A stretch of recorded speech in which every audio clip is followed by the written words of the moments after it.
fucking fails, kid. Oh, boy. All right. Well, fucking. I love that shit. Yeah, I know. Just. I do, man. It's so not what a studio would be like in a radio station. Yeah. But I fucking love that about podcasting. No, it's literally in our house. Yeah. So you get the fucking neighbor's lawnmower. It's Exactly. Jason gets so fucking irritated. I'm like, dude. What? I didn't get mad. Just maybe No, mad. no. It's just hilarious, dude. We're sitting out here for 2 fucking hours. Literally starts to keep. About time to start working on that roof, boys. Yep. They're painting over there. Their roof's done. Oh, this is fucking weird. All right. Let's fucking go. Let's go, kid. I'm getting hungry.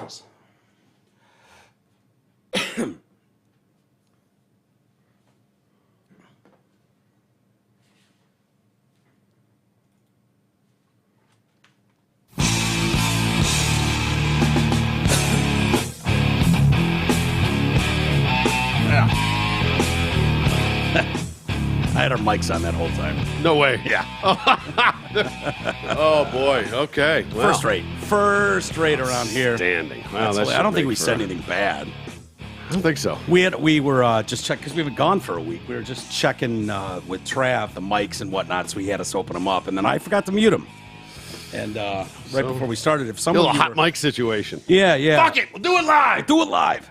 Yeah, we were talking about all of a sudden we've been sitting down here for a while. Yeah, long time getting this. And Troy's like, all right, I'm going to take us live or whatever. And then we just hear Weed whacker starts up next door. the people next door. But I was telling you, for those that were listening, I love that aspect of podcasts. Yep. You know what I mean? Like, it's legit in your house. So you're going to pick up fucking trucks going by and Dogs lawnmowers. barking. Jay used to get so worked up. He'd get so angry about that. And was like, do you want me to tell all the neighbors to keep it down for you, sir? Yeah. Fucking relax. It's not like we could even tell them what time we do it. Yeah, exactly. So anytime, let's just say daylight hours or not. Get all your shit done before 3 o'clock, will you? Yeah, exactly. How dare you? Welcome to the show, everybody. It's good to be back. Welcome good back, to be back sir. in Detroit. Yeah. Thank you. I appreciate that. Yeah, it was hot as balls where I was. I vacationed at the Sun, also known as Phoenix, Arizona, around Phoenix, and it wasn't as bad as I thought. Like I think there's a huge difference between 105, 110, 115. Well, Michael, it's dry heat. Well, yes, but when you start getting into those really high numbers, like it's exponential. The difference between Even NPR like was even 105 talking is kind of about comfortable. NPR was even talking about Phoenix specifically. Yeah. The heat over the last week or 2 weeks that they've been having out there while you were there. I was like, this guy. Yeah. Well, I was inside in air conditioning, and then G and I shot up north for a couple days. Unbelievable up there. It's a totally different state. And his buddy Chris invited us up. He's a member of the club out there, and he just got his house built. Last time I was there, it was like, that's the ground they're going to break the house on. It's done now, and it's no bullshit. Yeah, nice little cottage up there. Yeah, a little cottage. All 8,000 plus square feet of it, and 12 bathrooms and 10 bedrooms, whatever. It's humgorous. I see. And you can't get a better host, My family is obviously awesome, and seeing little man and hanging out with little dude is just the best. And seeing Shelby, but Chris Coe was just, I know his name is Chris Coe. It's great. But yeah, Chris is just the fucking one of the greatest dudes ever, and he and G work close, so they golf a lot, and it was so much fun though, man, so much fun. Although I will say, I almost didn't make it home. No? Yeah. Oh, man. That happened. Yeah, you almost got some extended time, dude. And I'll tell you what happened, because I got to the airport, plenty of time. And I go, and so it's a zoo at the Phoenix Airport, International Airport. Going out there was easy. It was like, yeah, who's dumb enough to go out to Arizona in mid-July? No one, that's who. And so they offered me a really cheap rate on a first-class ticket. I was like, okay, I'm trying to do the math in my head. I'm like, okay, they're going to charge me $30 for a bag minimum. They're going to charge me $20 for a sandwich. So I'm up to $50 out of pocket just to fly out there, and for $100 more, I could fly first class and have all that for free. Mm-hmm. You're an idiot if you don't. Yeah. And so I did. I paid the extra $100. Smart. Awesome. And I'm like, is there any chance I get that deal coming home? Hell no. Packed. The airport is absolutely packed. So I get there and I'm like, okay. And at this point, I'm in the, I get in, and it seems like you're also doing the Sunday flight home. Yeah. Deal too. Everybody's getting out of town, going back on Sundays. True. That's true. I didn't even think about that. But I was in the Rosa Parks seats. All the way back? For the plane ride home. I was literally by the shitter. Absolute back of the plane. The ashtray's still in those arms? Yeah. No, this was actually a newer plane. I was really surprised, but I was like, wow, this plane's really nice, clean, all that kind of stuff. But I was still in the Rosa Parks section, like 35, row 35 or something, like one row and then the shitters. Yeah. And so I was like, okay, you know what? When that plane lands, you just take a nap. No wonder it took you fucking an hour and a half to get. You're like, we're on the ground. Well, I'll tell you what happened, T. So I get there and I'm like, one thing I hate is when they go, we're now seating section 2. Section 2, you can begin boarding. And then there's a rush of people. They leap out of their seats and they run to jump in that line. And then they've got to make their way all the way down the ramp or whatever. And then, welcome in, Cece. She just opened the door and let herself in. Because she didn't shut the door all the way. Yeah, I guess not. So you got to walk all the way down that ramp, and there's always a giant line. Always. Yep. And so I'm like, I never understood the hurry up and wait mentality. Me either. You know, it's one thing if you have one of those, like you have your carry-on and it's a full flight and you're worried about. We're recording, right? I just wanted to triple check. I usually ask. Okay, good. Yeah. Sorry. You know, and you're worried about getting into overhead space because I've had that before. Being Yeah. the last one on there and everything's full. Like, what the fuck? How do we? Yeah, and they'll account make for you this? check it now. Yeah. So I get it on those few examples of why you wouldn't want to hurry up to get on the plane. Yeah. But other than that, I don't even. You know what? I always have just a backpack. Yeah. My carry-on is never Enough I even can a shove it small under the suitcase. seat. Yeah. Exactly. So I'm like, no, I don't need to worry about it. So I want to be the last dude on the plane. Absolutely. If you're going I'll first shut the class, door for you. Yeah, exactly. If you're going first class, yes, you want to show off. You want to be the first one on and sit down and be like, yeah, unless it's those shitty planes where you go in and you go left to go into the first class. Yeah, and that then was you go bullshit. right. We It was kinda total got bullshit. gypped. Yeah, We you didn't did. get to shame people on the way by. like should have worked harder in life. Sitting there son. looking at the captain like. Yeah, Okay. this happened to me, you and Tooch. We went first class to where were we going? San California, Francisco. to San Francisco, and you got on, and if you were in first class, you turned left. Yeah, you weren't and it was all the way like, at the front. Hey, wait a minute! Now everybody doesn't have to walk by us, where we can go. Guess you didn't work that hard, did you, sir? Just could have worked a little harder. Stand there in the window with the curtain and just shut it. As everybody, as somebody walk in, look at him, and then just shut it. Shut it Nope. right in their face. Are you guys? Oh, nope. So I get there, but I want to be the last guy in, and I don't want to wait in that obnoxiously long line In the tunnel. that takes every asshole an hour to put a suitcase up, and there's always some crotchety old couple that can't do it, and 14 people need to help them. So it's a nightmare. So I'm like, you know what? Let them get all that shit in. I'll be the last one. I don't even mind if they go, flight 1637, we are looking for Mike Walters. Mike Walters, final call. And I'm sitting Wait right till there. that final call. Yeah. Yeah, I'm sitting right there. Just look at him, stare him in the eye as they're saying it, and then finally, It's like me. last call, and be like, "Here I am, right They'll be here." like, you motherfucker. I've already checked in. I've when already gone through everything. They know that. When they do the zones, well, they Yeah. don't remember your face, dude. You're not that memorable. No. But they know from You're my there. ticket that I'm there at the Yeah, yeah. airport. I've checked in. Yeah. It would make sense to me that they would load from the back of the plane to the front. No. I was in zone 7. I didn't know they had a zone 7. It seems They had 9 ridiculous. zones. Why wouldn't you load the back of Or the 8 plane zones. first? Because then you don't get to do the true shaming process of the first class. That's fine. Whatever. It's first class. You can go in whenever the hell you want. Yeah. But it's stupid to just start that train going from the front of the plane to the back. Yeah. You would put the people at the back and then start loading out this way. Just makes sense. Yeah. Well, now it used to be first class. All you special people come on up. You can board now. And then everybody just like, yeah, this is what you could have achieved had you worked a little harder, folks. They did that. Now it's like anybody that's in a wheelchair, anybody that's in the military, anybody that's just feeling down today, you can come up now and board. It's a free for all. Anyone who's thinking about getting pregnant in the next 6 months, why don't you come up now? Your group is now boarding. They can't exclude anybody. No. No. So they have to include anybody with little kids, please come up to them. It's like, what are we doing here? You know, it used to just be like first class. You pay it extra, have a seat, we'll get you a cocktail, and then we'll let the rest of these losers on, and we'll be on our way. So anyways, I'm sitting where I normally do, right there, right where they're loading, but I'm spread out. I got my headphones in. I'm kicked back, and I'm seeing the line dissipate. It's getting smaller and smaller. I'm like, okay. And they're like, we're concluding boarding. And I was like, that's my cue. And so I get up, and I walk, and they're like, can I help you? I was like, yeah, just need to get on the plane. And they're like, plane's full. I was like, I know, I bought a ticket for it. And they're like, no, we gave the tickets away. I was like, excuse me? You had already checked in at this point, yes. correct? Oh, I've gone through security. I've already checked in. I mean, like, okay, yeah. Yeah. Oh, yeah. I checked in online. I checked in person, got my bag claims, sent my baggage. Yeah. And I'm just sitting there. There's still people in the tunnel. Okay, the tunnel's not empty. I'm not, like, late. Yeah. I'm sitting there the whole time. I'm like, ma'am, I've been sitting here for an hour and a half waiting for this. How did you give my seat away? And I was like, why would you give my seat away? She's like, because we make final calls, and then the airline will just give them away. I'm like, but I was sitting here, and I didn't hear you call you didn't anybody call else. my name. Like, hey, first alternate number 1, John Smith, your lucky day, you're up. Right.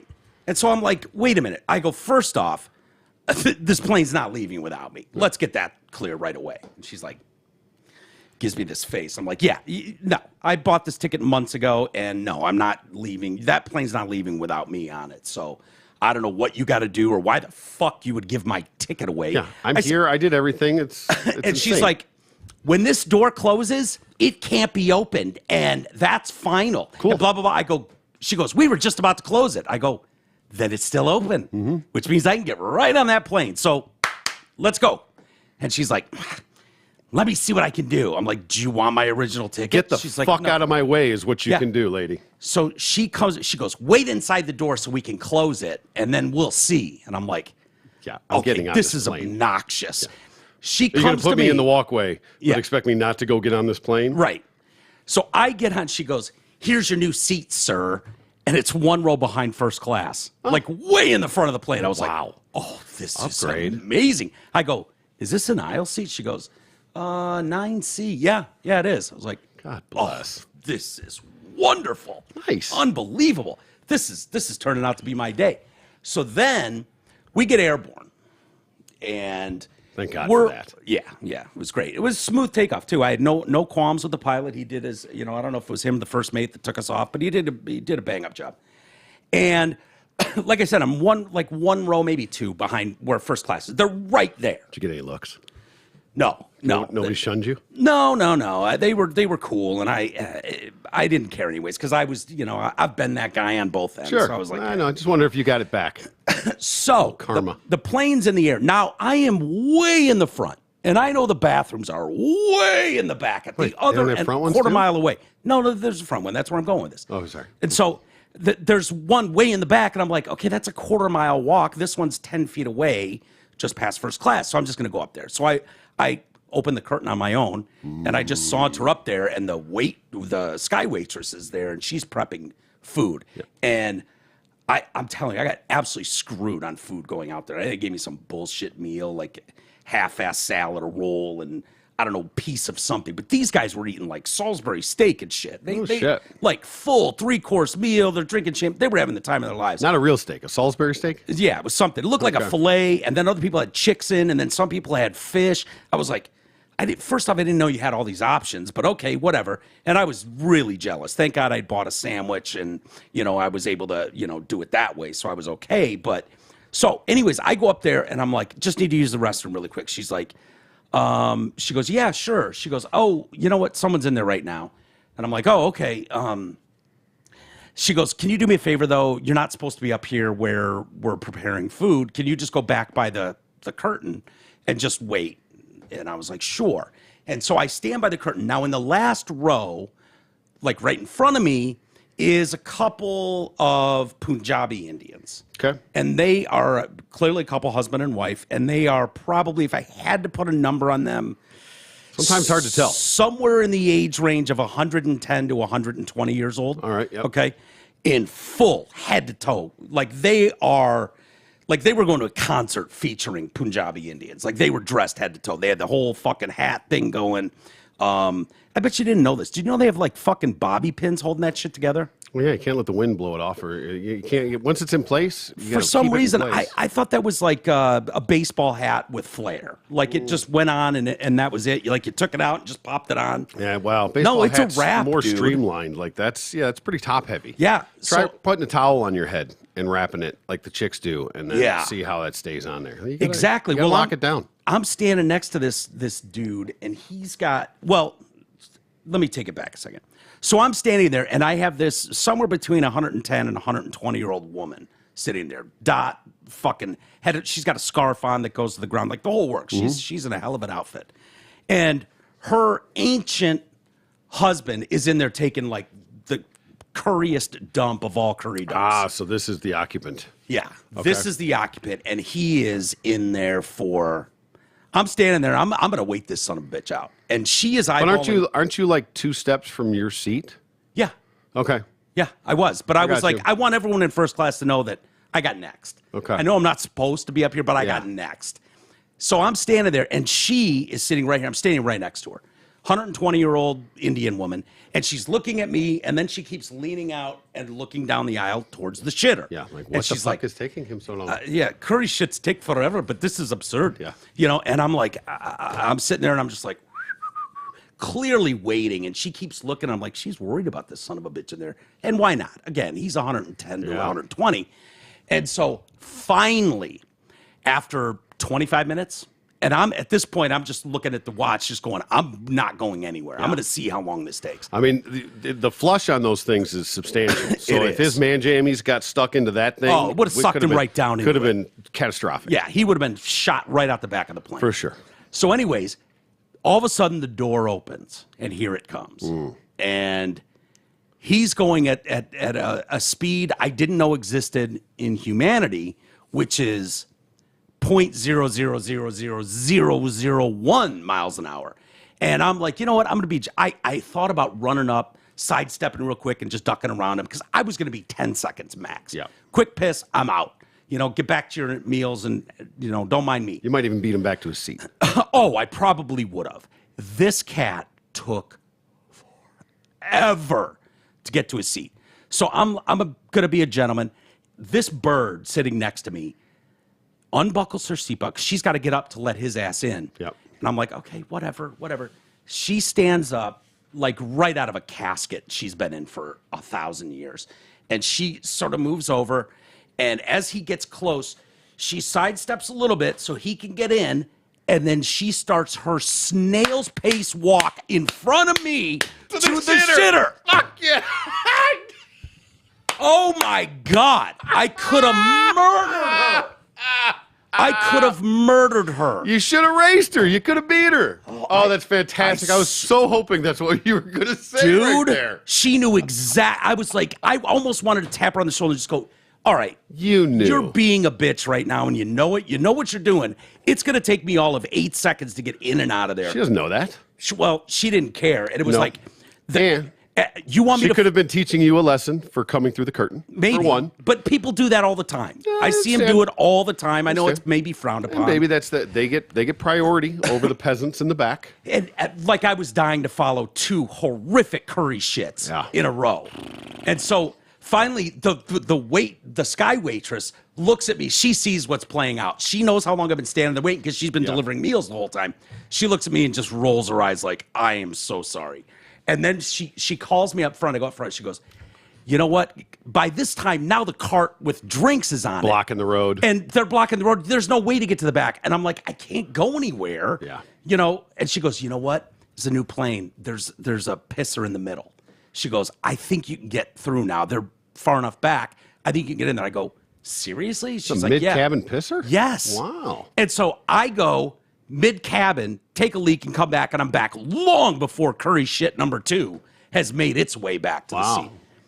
Then, as if that's not enough, now, they're a row in front of me, the Indians, and I know we're going to get off this flight. Yeah.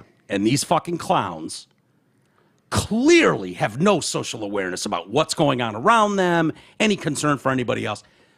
The Sky Waitress comes on. We've been on the ground because in Detroit, I don't know, they taxi for, 3 hours before they get you to the gate? I think they changed counties. Yeah, exactly. We go from Oakland to Wayne County and whatnot.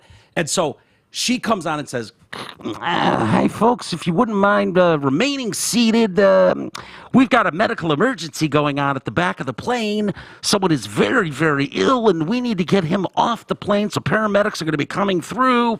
And I'm just like, you got to be shitting me. Would have been a 5-hour flight. I'm like, no. And she comes back on, she goes, yeah, they're not quite here yet. Let's get as many people off this plane as we can. She goes, hurry, go. First class starts unloading, and they're fucking gone. Except Yeah, the bagels. the fucking ancient Punjabi Indian bagels. And these two. The Patel couple. Yeah. Now the people behind us are like, fucking move, bitch. Yeah. No. We were told to hurry. We are not sticking around in this flight while you fucking bagels. And I swear to God, they had a bag. I don't even know what it was. And it seemed to be just filled with like Kroger plastic bags. I don't know what the hell they had in them. They needed help getting everything down. They're not moving an inch. No one is able to get past them. I start just going, let's go. Let's move. Come on. Let's go. I'm just screaming. And now people are joining me. Yeah. And like, fucking move. Finally, the Sky Waitress comes back and goes, sit down. You, Punjabi Indian, have a seat. You, lady, sit down. We'll get to you later. And then the whole plane just unloaded behind him. I was like, these two were going to hold up the whole goddamn plane over whatever this incident was. And I was like, no, I find a way to push them aside. I don't care that they're 120. I don't care. It's nothing against their religion. Do you even think about just a little hip check on your own? Just put them back into the seat? Oh, I sure did. Yeah. Yeah. I've never been more angry at a couple people because they like, you see a lot of old people and they know, you know what, my life's basically over. I know I suck. I know I suck on a road. Yeah. They'll pull over on the road and let you pass. You know those people? Sure. Or they'll just stay in their seats. There's always a couple that stays in their seats. They're ancient. And it's like, I don't want to deal with this. I know everybody wants to get off this bird, and I'm not going to hold the whole damn program up. We're going to sit here, let all you people traipse off as old fuckers. We're just going to sit here and wait. These people did not have that on their calendar. They're like, we could expire before we get off this plane. So, no, we're not waiting until the Sky Waitress came over like the hero that she was. Yeah, right. And demanded they have a seat. Not all heroes wear capes. Oh, dude. God bless her. Oh, it was unbelievable. Unbelievable. So that's how my trip ended. I wanted to come in and talk about how wonderful Arizona was. Yeah, but then... but I didn't know. While I was waiting on his wife, the curry shit number 2. Dose, yeah. Yeah.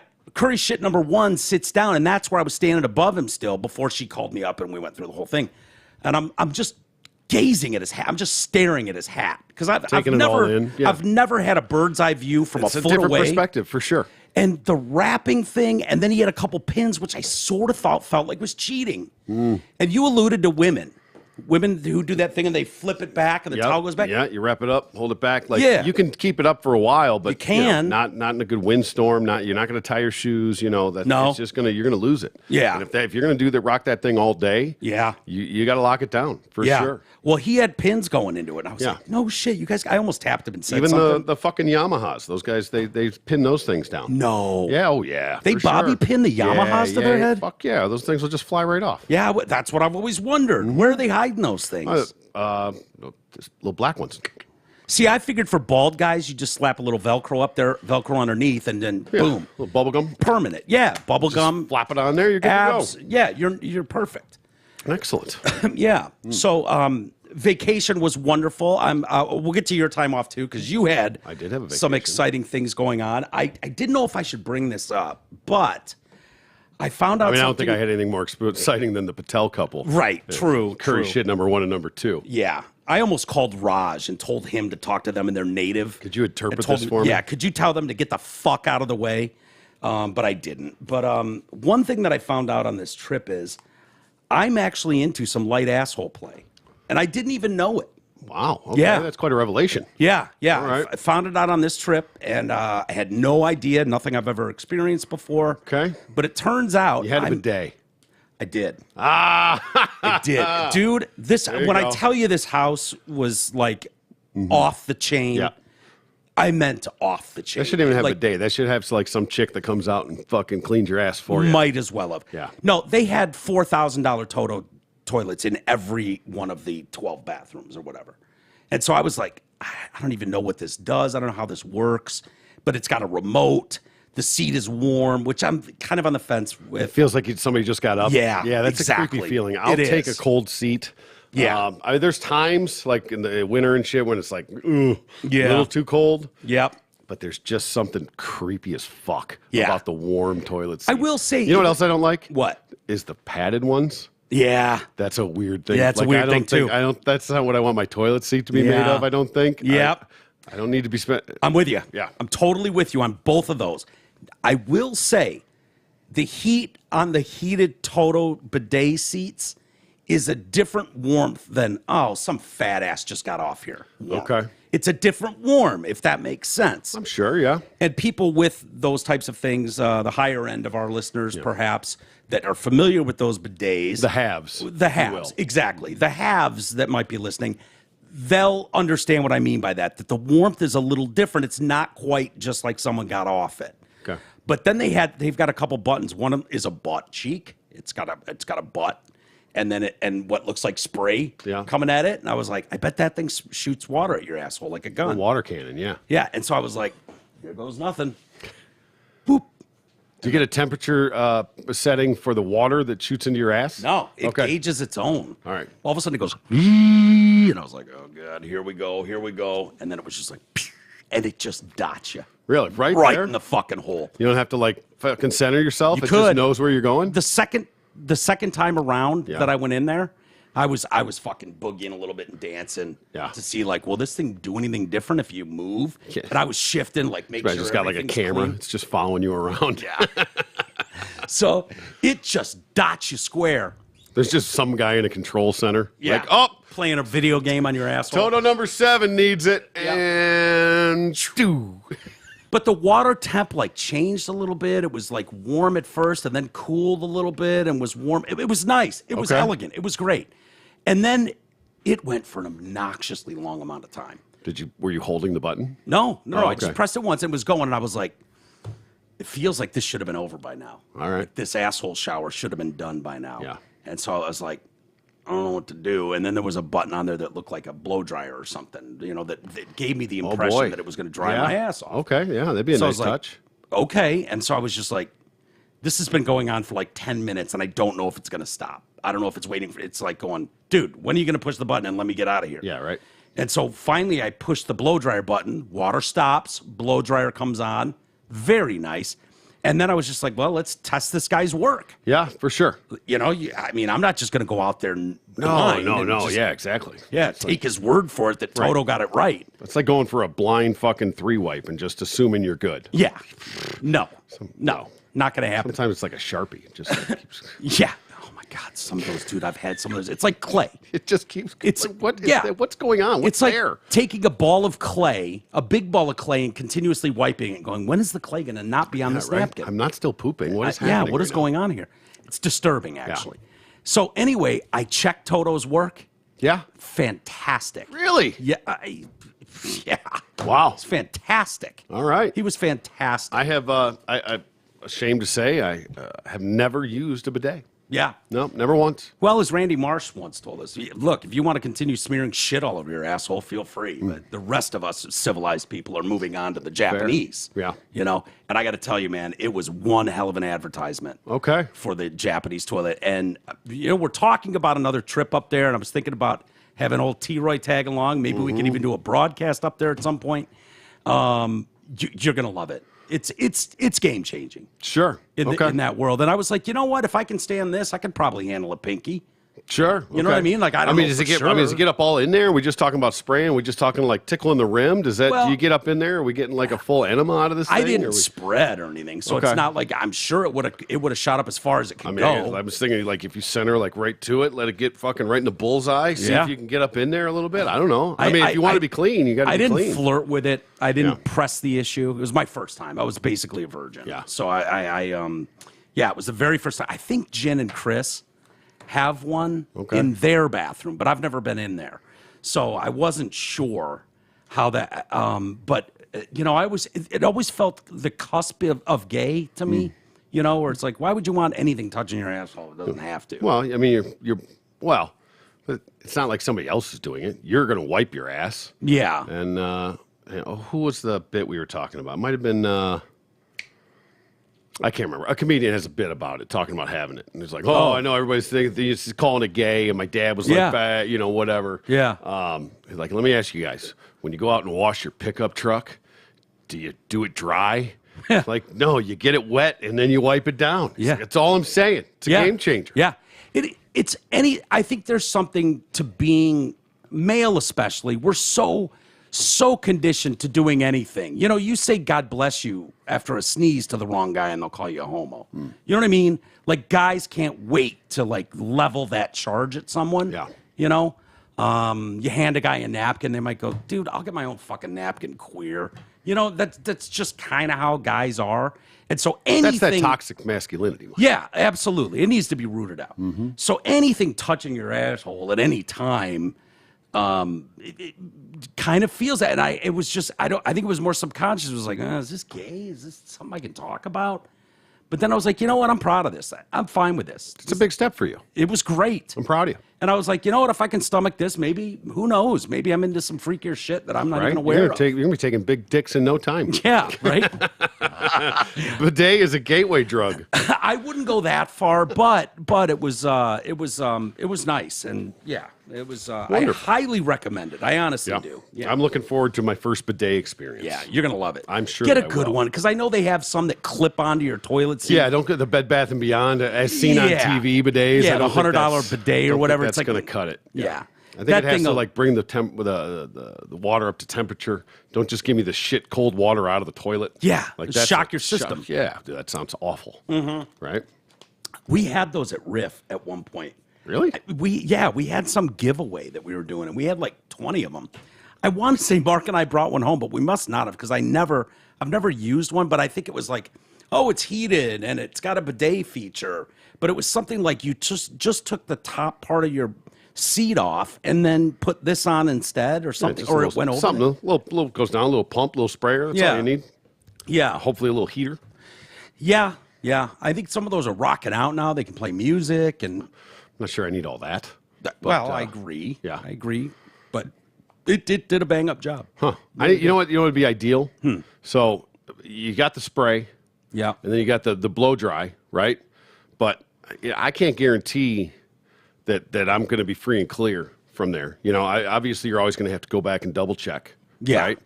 What if there's an in between portion of that with like one of those like fluffy buffer wheels? Oh yeah, like like a fucking like a car wash like buffer. An actual car that wash. just comes up there and just mows level. That thing down and just fucking lean into it and let that just fucking buff out the taint. Why haven't we started T's toilets? I mean, this sounds like right, exactly. I mean, T's toilets sound like an absolute home run. What's your fucking bidet missing? Yeah, the buffer feature. Yeah, absolutely. Exactly. Spit shine that thing. Yeah, wax it. Have some feature on there that just goes. Yeah, and then goes and just buffs that thing out. Rain exit so nothing sticks to it for like 7 days. It'd be fucking great, dude. We got to get in the toilet. Put business. that fucking somebody. Write this down. People are stealing our idea as we speak. Yeah, it's a great one. Shit, it's a great one. Oh, hey, everybody loves top shelf service, especially with their asshole, world class experience, and of course, communication and support after the sale. So don't settle for ordinary. Go see our friends and original sponsors, Zott, Ford, and Holly. Because when you work with Gabara, Anthony, and their whole crew, you'll get all that plus the yummiest deals in the D. Starting with Zott Ford's employee pricing for everyone on the remaining 22 F-150s plus 0% financing. Hurry, because that's not going to last. Plus, the team at Zott wants to help you get out of that high interest rate car loan and replace it with 0% financing and up to $4,500 in rebates. Or if you bought out your lease and you're ready for something fresh, then they can slide you out and get you an extra $1,000 for that trade-in. Finally, Zott Ford still has their famous sign and drive leases where you can lease new 23 Bronco Sports, Explorers, F-150s, and more with payments with just over $400 a month. Sign and drive. See their smorgasbord of deals and their delicious inventory at dealsinthed.com. Hey, radiofor1.com is our website. Go there. You can buy merch there. Our Amazon link, Amazon Canner link. Thank you to everybody that... Thank you to Nate. Thank you to Nate. Nate, my dog. Nate, dog. Yeah, I don't know Nate, I don't think. at least by name, but yeah, he dropped like 20 grand or close to 18 grand at our, you went through our Amazon link, which is huge. It's so huge. If everybody just did their part, I know so many of you have jobs like Nate that are ordering shit for work.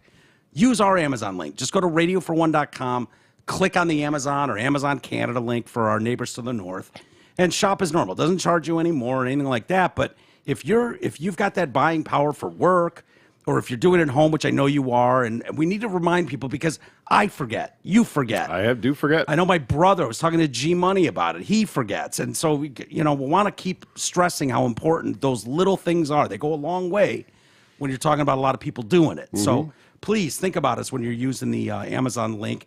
My Pillow. Use promo code TDC. Mike Lindell is blowing out everything these days. Pillows and 2.0. I swear by it. Slides. Yeah, the 2.0 pillow, I love it too. I'm using it. The towels are fantastic. So use those. And also a link to our Patreon page. That's the absolute greatest way, if you can afford it, to support us is the Patreon page. I hope people enjoyed the exclusive content we left for you this last week while I was out of town. And we'll do some more this week as well. So Membership please. has its privileges. Yeah, and I know there was one listener. I'll read her email later who recently signed In the up. email section of the show? Yeah, Oh, exactly. perfect. That sounds exactly. great. How was your weekend, T? I had a little bit. I had a touch of FOMO going. Yeah, I bet. Yeah. I had an unbelievable weekend. I mean, really, the week I had 2 weekends and a week in between that you. Oh, were without gone. me here? Yeah, So yeah, that it was great. That part was lovely. Thank you to you, my mom, and to Beth also for doing your part to look after the baby girl. She's my bitch. Yeah. So she had a little emergency while I was gone. No big deal. Mom took care of it. But thank you to all three of you because I know it's not easy. So Oh yeah, she's very, very easy. she's fairly easy, but it's still a dog, man. You gotta You got to pay attention. yeah. Fortunately, I'm trained with the Bogues too. So Yeah. But it's I more pay shit attention. than normally people would have to deal with. So I just want to thank you guys. Sure. But yeah. But yeah, no, I got to do some things that I never get to do. I got a little golf in, got a little fishing in, things like that during the week that I never get to do because of the shows. Yeah. So that was good, which just made for kind of a fucking hectic week, long week, trying to jam all this shit in. But then Friday was like, we trying to look for something to do. Hat and I were going to do something on the weekend. It was like, I was working with I didn't even know it was Kid Rock weekend. Yeah. So I didn't pay any attention. I was working with a guy Friday, and he was telling me that he was going. I made a comment because I was going to a concert on Saturday downtown at the Fox. He was like, "Oh, that's going to be a shit show because Kid Rock's down there and Ed Sheeran's at Ford Field." I'm like, "Oh, okay." I'm like, "Yeah." All right. And then I thought about it. Yeah, I was that's like, like one of those when the Tigers and Lions are yeah, playing luckily the there was same no Sunday. Tiger game. Yeah. But still, it's just, it was fucking chaos down there. Packed. And like the full gamut of society. Yeah. Right, from the hip hop show that I was at to Ed Sheeran to the Kid Rock concert, and everybody, and it was actually amazing just watching everybody like commingle. Yeah. It's all the same Yeah, parking. the political it's all spectrum. everything, right? I mean, it was the diversity. Yeah, we're and it always was looking fun. It was for. great. I mean, we went to Bucharest after. There was everything was really wonderful. But the so I just on a whim, I was like, hey, are you interested in going to Kid Rock tonight? It was Friday night. We didn't have anything really going on. We were talking about just hanging out. Yeah. And she was like, yeah, fuck yeah, I'd love to go. And I was like, He puts on an amazing show. I looked on. They had tickets for $23. Yeah. Right in the nosebleeds, whatever. So we ended up getting for like $40. Got nice seats, side stage, mezzanine, right there. 40 each. Yeah, 40 each. Yeah, Kid Rock always has his tickets lower in price the most. Remember when everybody started? I know it's not just him because you're talking about aftermarket, but he was famous for doing the $20 tickets. Yeah. You know, and he would do a whole full run a week or whatever. Yeah, shows at Pine Knob. And this was back-to-back shows. But all right, the guy I was working with went to LCA, so he didn't have to pay the fees. He was downtown one day, bought the tickets, and he was upper level in the back, and they were like 90. Yeah. And so I was like, I got these for 40. It was like, oh, dude, what the hell? Yeah. And then through, I mean, if you know, you know, but some very wonderful friends of ours ended up being there and were able to get us down to 14th row center. Really? Oh, yeah. So that was just a completely different. So I watched Grand Funk Railroad from our other seats, which were fine. We're nice. We're great. Were you on the rail seats like where No, the bar rail. Ron and no. his wife I and I actually were. tried to get those seats, and then by the time I went back They're on cool to get them, unless they you were have an gone. asshole standing right in front of you that won't sit down. Well, Literally, that's going to be any night. seat that you're in, though. Really. Yeah, but during intermission, during everything, won't sit down at all. It's almost like he didn't have functioning knees, and so he was just Couldn't bend. locked. He was just wooden human being, couldn't move. No, didn't have that issue. yeah. But so I was to go down there. It was my first time actually seeing Kid Rock. Yeah. So, which was cool. I wore my Bones shirt, 88. to Hell yeah, represent the that's a guy. great shirt. Love that shirt. Fuck yeah. And I got one person to fucking shoot me out on, and I'm walking through. And they were Really? like, the Bones. I was like, yeah, there you go. Nice. Yeah. You know. Yeah. So that turned out to be amazing. Like just and just very cool the way it was so organic, last minute thing. Had no idea any of the other stuff was even going on or going to happen. Yeah. And just the way it worked out. So big shout out to you. You know. Yep. We know who you're talking about. And but then so Saturday I was going to. We had talked about it a while back the concert that I was wanting to go to, and I had not forgotten about it. I just didn't realize when it was. Yeah. And so I bought tickets a couple days Wasn't before this the that. show that you'll get into the details here? But Yeah. wasn't this the show that you were originally felt like was fraudulent? Well, no, I bought a different concert. LL Cool J at Okay. LCA had advertised. It was a rotating lineup. Yeah. And so they had advertised these Rakim and some of these other guys that on that tour, which I thought were going to be part of that. But they So weren't. But they weren't. So when they announced the show here, it was DJ Jazzy Jeff and the Roots and shit. I was like, okay, no, that's not what I signed up for. So I Right. sold those. That was the whole fiasco okay. of selling those tickets. Yep. So I made a couple bucks, and then I bought these at the Fox. It was the 50th anniversary of hip hop. Okay. Right, and most people could give a shit, but Rakim, Big Daddy Kane, EPMD, Dougie Fresh, Slick Rick. And That's your jam. And If anyone knows KRS-One. you. Yeah. Rakim and KRS-One are on my Rushmore of MCs. So to be able to see those two together was fucking special to me, you know? And I got $35 for balcony seats. Anything on the lower floor was at least 100. Yeah. And third row fucking balcony was $35. I was like, done. Got that, you know? Yeah. So went out there. I wasn't the only white guy there. I was gonna say you must have stood out like a Well, I fucking did stand out. golf ball on a black mat. I was not the only white guy there. I was the only white guy there with a white girl. And I'm pretty sure Hat was the only white girl there. Really? Yes. And I thought there would be some. Wait, black guys, no big fat white chicks with them?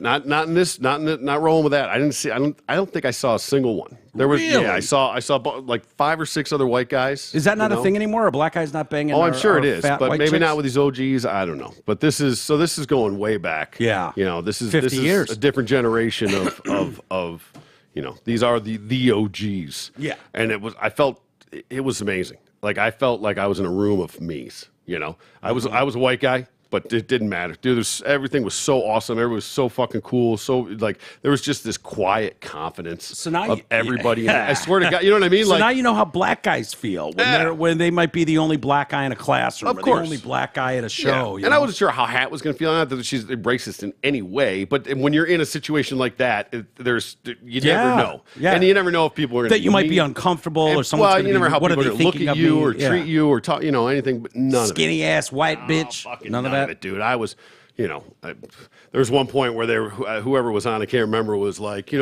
are you from? Everybody's going, Detroit. Where are you from? And I'm just fucking screaming, Farmington Hills, Farmington Hills. One dude looked back at me, and I was like, Farmington Hills.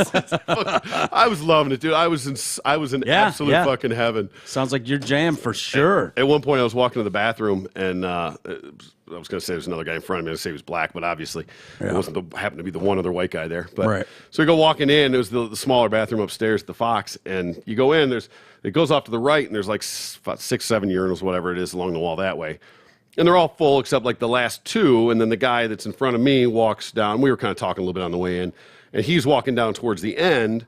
But then I look, and there's a toilet that's like right here, like 2 steps away. Right here. To your left. So I just turned to go into the toilet to go there instead of walking all the way down to the one empty stall. Right. In the urinal. And so as I do that, the guy was walking in, and I was kind of talking with a little bit. He was like, "Oh shit!" He was like, "White boy didn't want to step up to the plate," And so the guys kind of start chuckling, and I'm in the fucking pisser fucking going. And I was like, "Fuck that, dude! I'm not bringing a gun to a knife to a gunfight." They all lost their shit. Yeah. But that was a great time, dude. I was fucking. Which show'd you like better, Kid Rock or the To me, I like the hip hop show. Yeah. But that's my soul. I really enjoyed the Kid Rock show. I've called you my black friend forever. Yeah. Well, I mean that Like, stuff that has such deep roots with me. That music that I've been growing up with that. Right. I've listened to it for years. But that's one of the reasons I say every that. word to every song. Yeah. Yeah. Yeah.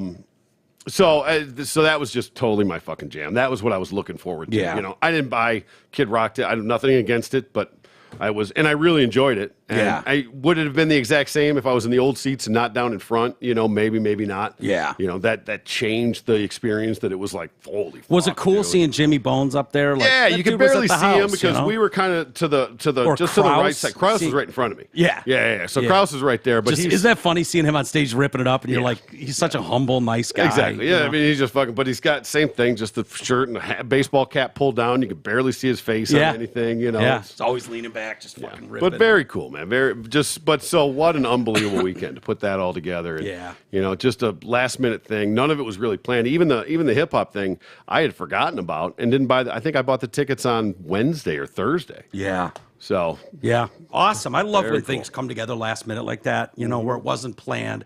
Yeah, I have a tendency, like if I'm really excited about a movie, it'll never live up to what I originally thought. Right. And concerts can be the same way. Like if I bought tickets the day they went on sale, and it's not till December, and for months you're waiting for some show, and then you go, it can't possibly live up to what you thought. But when you just buy tickets last minute, like on a whim, it's like you've got no expectations. No. And Kid Rock puts on one hell of a show. It was a hell of a show. It really was. I know people will get into the, you can debate his politics and all that shit. And it's like, I was telling G, I was like, I've been going to see Pearl Jam and Bruce Springsteen's of the world politically talk shit forever. And I don't go there for their political beliefs. Exactly. So I'm sure a lot of people did. I did. It's funny. Twice now, being at a Tiger game and somewhere else I was at, had like either taking a picture or thought about taking a picture of the empty Bud Light thing. Yeah. There was fucking a huge line at Kid Rock. For Bud Light? Yeah. No way. I did not take a picture. We talked about it. We laughed about it. Yeah. But I didn't take a picture. There was a huge line. I wonder. I don't know how many options there were. I mean, there's tons of other options. Oh, yeah. But I would say it's because I've thought about that, about events, because people keep doing that. Like, oh, here we are at Fenway Park, and look, there's no line at Bud Light. And I always wonder, like, if you're going to those events where it's like, you're not at your local corner bar, or you're not running into your local party store and grabbing something, a case for the weekend, where you can do that, where it's like, I want to get a drink as fast as I can to get back to my seat. But this is a Kid Rock concert. This isn't just a normal concert, sure, but Kid Rock concert specifically, who kind of started this whole thing. Didn't he have I thought I saw in one of someone's picture, there was like a Dylan Mulvaney picture with a middle finger at it. Mm-hmm. And then there was like a Target bullseye with a circle slash. He had a lot of shit. A Trump came out and did a whole speech, little video montage he's done for him for a while. I think I saw this same tour last year. I don't know if he's changed, how much he's changed it. Yeah. Obviously, he's changed it some. He wasn't doing the Target thing or the Dylan Mulvaney, but yeah, I obviously Kid Rock would have no input about what LCA's selling. No, not what they're selling. But you're thinking his fan base. His fan base buying it is the part that surprised me more than anything. Well, when you really think about it, though, I know it's a lot, and when you hear the numbers, they're staggering. Oh, my God, they've lost $7 billion in revenue, blah, blah, blah. But when it's like, oh, their sales have gone down 25%. Well, that means that 75% of their sales are still there. Yeah. Right? And 20% of those 25 are still in their family, generally. Right. So exactly. But that's beside the point, because they're trying to make the effort in their family. It's like, I'm not drinking Coca-Cola, then buying the Dasani water, not realizing that Coke owns Dasani. Yeah.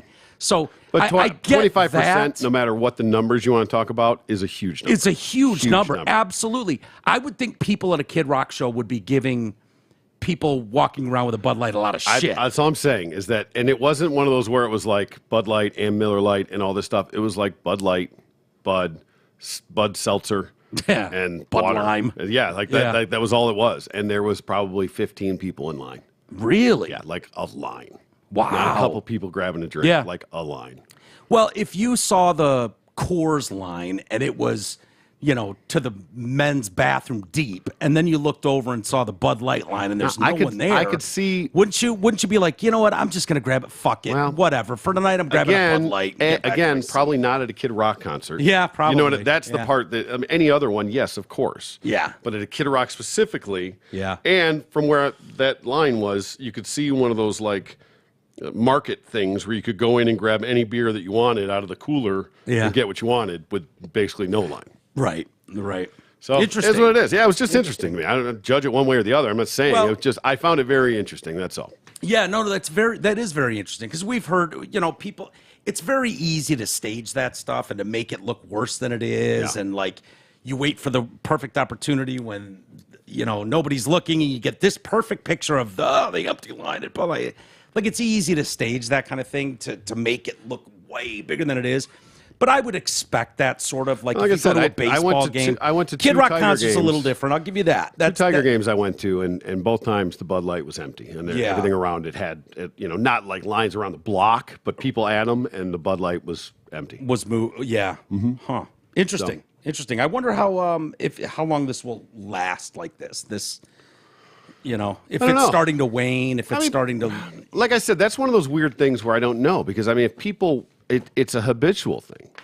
If people start drinking something else, right? I don't know how many people are like just choking down Miller Lights, like can't wait until they get the all clear to go back to Bud Lights. Yeah. Or that becomes their new norm. Well, if you didn't know any better, if you've been drinking Bud Light since you were in high school or, somewhere around there, or the legal drinking age, of course. That's fine. I didn't know I would like a Dos Equis until I had a Dos Equis. Sure. And then I was like, oh, shit, that's my favorite beer. I love that beer. Yeah. Love a good Dos Equis. You'd be amazed how similar a lot of beers really are. Right. But I really don't like Heineken.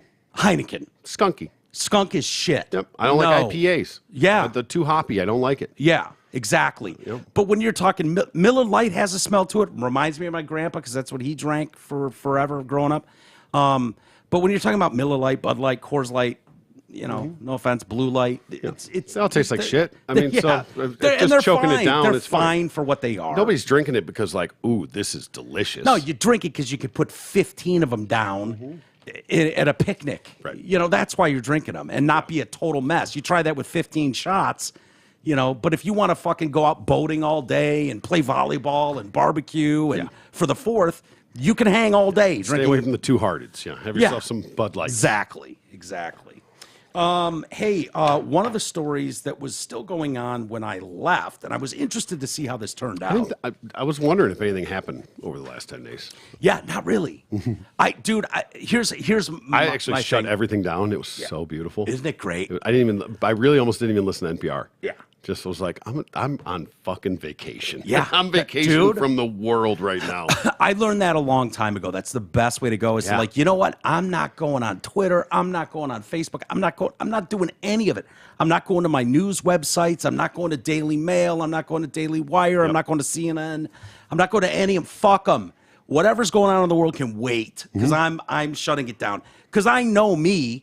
I'll read that story and then I'll start doing a show for G and the Warden. You know what I mean? Like giving my opinions on shit. It's what drove me nuts when Drew was off for 2 years. And then I had to fucking get a personal show.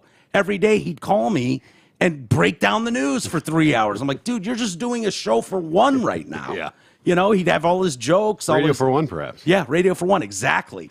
And so I don't even remember where I was going. But anyways, one of the stories that was kind of like, and I just left and was like, well, we'll see where that goes, was the coke found at the White House. Oh, yeah. That was like the big story if you think about a week and a half ago. Yeah. Oh, no idea where that could have come from. I don't know. The investigation, okay? Because there was an ongoing investigation. Of course, yeah. Right. Hilarious. But there was about the origin of the blow found at the White House.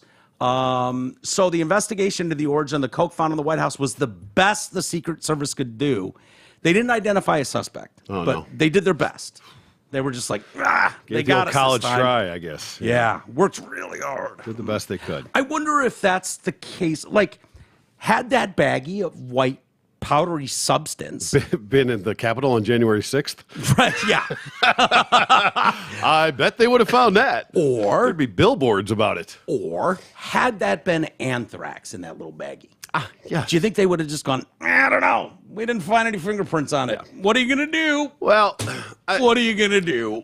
On some level, I don't really care. Like, I don't either. Well, I wish more people would be doing blow at the White House. I mean, A, it's probably true. But yeah. B is that, like, I don't need our federal resources, wasted on who left the blow. Yeah. Because whether it was Hunter or not, I don't care. Yeah. It doesn't matter if it was some fucking rando fucking reporter that got sloppy and left it and fucking fell out of his pot. Whatever. It doesn't matter. Yeah. It's not even if it was Hunter's, it's not newsworthy. Yeah. It is newsworthy if it's Hunter's, but not really. Can one human being lose more coke in their lifetime than Hunter? Right. He's probably lost more than he snorted, which is saying something. But it seems like every time that guy's in a rental car and whatever, he's leaving a package of blow behind. Bit sloppy. Who is that sloppy with their blow? I was never that sloppy with my drugs. No, well, any drug I ever had, at least I don't think. Because he can afford it. Yeah, true.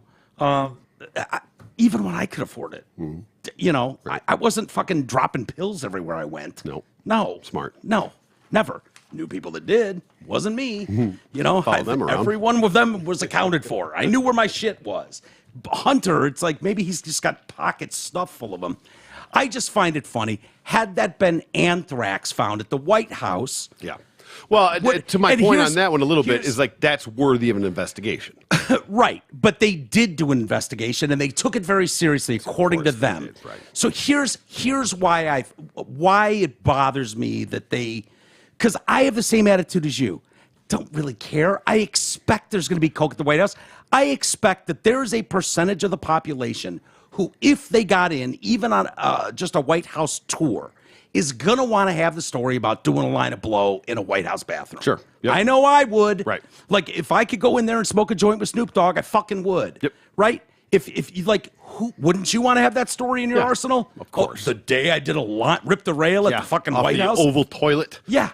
I would want that too. It's the same sort of concept for dorky people who steal napkins with the official presidential seal on them. Right. Right?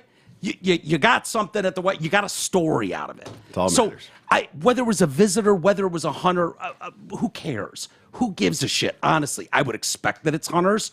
I would expect that visitors would have blow there. Some of them might have it in their wallet. Some might have it in their pocket. It's weird that it fell into this, whatever drawer or something. That's a little weird. Or people are leaving their fucking, hotel keys and stuff for the tour. Stashed it somewhere and forgot where I left it. Yeah. Now, I would be just fine if they went, you know what, it's inappropriate, it's obviously illegal, and if we absolutely knew we caught someone with it, we would have, to the fullest extent of the law. I was going to say, ask Joe what we should do with them. Right. That would have been fine with me. If they said, you know what, we caught someone in line, they dropped coke on the floor in front of the Secret Service. Secret Service saw it. They didn't know if it was anthrax or coke. They tested it. It was coke. And we arrested the individual. He got a ticket. Whatever. Or we let him go. Whatever. I'm fine either way. Found out it wasn't anthrax. Didn't want to bother. It's fine. Yeah. We took it and sent him on their way. It's not a federal offense. Someone had a fucking teen or a blow on them and whatever. Life goes on. I would have been fine with that. But they're the ones that said, we're doing an investigation and blah, blah, blah, all this stuff. Here's the problem I have.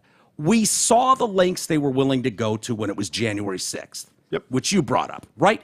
They were scanning anybody that used a credit card within 100 miles of the Capitol and were calling them up. Like, their resources were limitless and unrelenting. They're still arresting people old ladies that just happened to be on the grounds. They acted like our country was under attack. Like, oh, this was the end of democracy. No, it wasn't. You went on with the vote 3 hours later and life went on.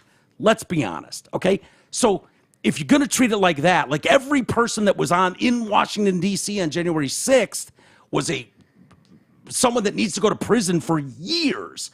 If that's your attitude, then fine. Have the same attitude. I would have, I don't think that any of that was necessary, the shit they're doing there. It becomes political, and so this has obviously become political.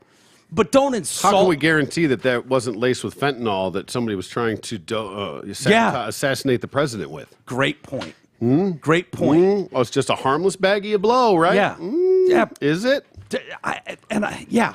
If you found a brick, if you found a fucking pound of blow in the White House, maybe. But, you find a teen or you find an 8-ball on some guy in a baggie, flush it down the toilet and move on with your day. I don't care. Right. I really don't. It's not Bigger about fish to fry. Gotcha. Get Hunter Biden. But don't insult our intelligence like, I don't know.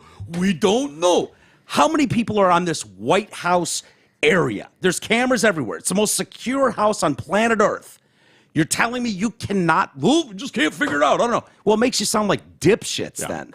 If you can't narrow it down to, well, here's what we do know, folks. We went through our cameras and we scoured all of them. We know exactly who was in that room on the day in question. We know that it was clear the day before. And then the next day on Tuesday, we know that baggie was in there. So sometime between X hour and X hour, this baggie was found. But now let me ask you this. We searched the cameras. We know that 35 people were in that room. Of those 35 people, here they are. And this guy's got a history of drug abuse. This guy, blah, blah. Yeah, but you can't out people like that. No, you don't have to identify them all, but you could at least go, yeah, we know what was going on. It's a private issue, whatever. I think that's what they did. Do you think so? Well, no, I mean, they said they found no DNA and no fingerprints, and they evaded cameras. Well, that's like, okay. Well, no, I mean that's exactly right back to your point. Yeah. If in that time frame there was 35 people that were in and out of that room. Yeah. And if they don't see anybody drop it, right? They just know there's cameras in the hall. People went into that room, out of that room. Theoretically, it could have been any one of those 35 people. Sure. In that time frame that left it. 34 and Hunter. Well, right. Yeah. But you can't. And if you can't, it could be total bullshit. There wasn't fucking fingerprints or DNA on it, too. Yeah, right. They even bothered fucking checking. But again, why did they even need to bother checking? Who gives a shit? Well, the fact is because they said they had an investigation, like they were taking it seriously, which I knew. What the odds are, it probably was Hunter's. Yeah. Did you see the video of him rubbing his hair and his nose and shit, walking while the fireworks are going on behind his dad? No. And then walking. Yeah, it's like, yeah, I know that behavior. I've been around lots of people doing blow. I know exactly what that looks like. Was he just having an itch and a sweaty moment? Maybe. There's a lot of bugs around. Yeah, maybe. Sure. Another thing might be he's absolutely behaving exactly like cokeheads do. I mean, there's endless videos of it. Right. You know. But my point is that you can't prove that it was any of those 35 people. Yeah. You can't. I don't want the Secret Service being out there like, oh, yeah, we're stumped. We can't figure out. It's like, no, you can. You don't want to, and I wouldn't expect you to. And what are they going to do? Oh, we found out it's Hunter's blow. Yeah, right. Nobody believes that was going to happen. So no, they weren't. But my point and my further point is if that was anthrax, so you had to test what was in that baggie because you don't know. Maybe it is fucking anthrax. Maybe it is some sort of poison meant for someone on the staff. And it could have been contaminated because you don't know who found it and when. Right. A cleaning person could have found it and picked it up and turned it into somebody. And at that point, it's, Now it's, it's tainted the investigation evidence. Is, so. Anyway, it's wrapped up now. Okay, good. Don't have to worry about it. So it's that case closed with no leads? Yeah, no leads. They just got away from us this time. Sneaky bastards. Don't you dare wave a fucking American flag near the Capitol on January 6th. But bring all the blow you want in the White House. Who cares? We can't even figure it out. Well, we got our eyes on you. Yeah. We're watching that room from now on. Oh, yeah. Hunter's like, fuck. I left my fucking blow Damn out. it. Damn it, I swore I wouldn't leave my blow in there. Big guy, I need another fucking, need my allowance. Yeah, I guess he's living there now. Is he? Yeah. Oh, well, then it probably won't be the last time. Yeah. We'll get round 2 with another bag of blow was found. How about you just keep that on the down low and you don't even tell the media? How about we're better off not when it's anthrax, let me know. Yeah, exactly. Other than that, let's just fucking move on. Yeah, I agree. Have you followed this Hollywood strike at all? No, I know the now it's the actors. Yeah, on board. Yeah, that they didn't get the writer's strike solved and resolved in time. Isn't it funny? Because the directors are next, right? That's coming up. Probably. Yeah, that's the third fucking cog in the wheel. It's funny to me a little bit because I lump all those people together. Like that's the rot. Yeah. Of like all rot. Like that is as poisonous and rotten and straight up Satanist as you can get. Hollywood, California, right? But we know people that are writers in Hollywood, and they're great people, and they don't make fucking $20 million a movie, right? Anything like that. They're great people that work really hard, that are very talented, and it's like those are the people we're talking about. Yet I still find it really hard to give a flying fuck. Well, Like, whatever mess they've made for themselves, do you, Hollywood, whatever. yeah, I mean, it's another thing where it's very, very top heavy, right? Yeah, yeah. There's a very limited few that are making the majority of the money. Right. And it is such a minority. It is. Such a It small definitely few. is. And so there's so much else going on out there that it's not those people. Yeah. And those people will be fine. Those people. Oh, of course. Will be The fine. Brad It's going to Pitts, be Tom Cruises exactly of the world. irrelevant. Does Yeah. not matter. Jon Favreau's. And those will be the first ones to come out and tell you that it's not about them.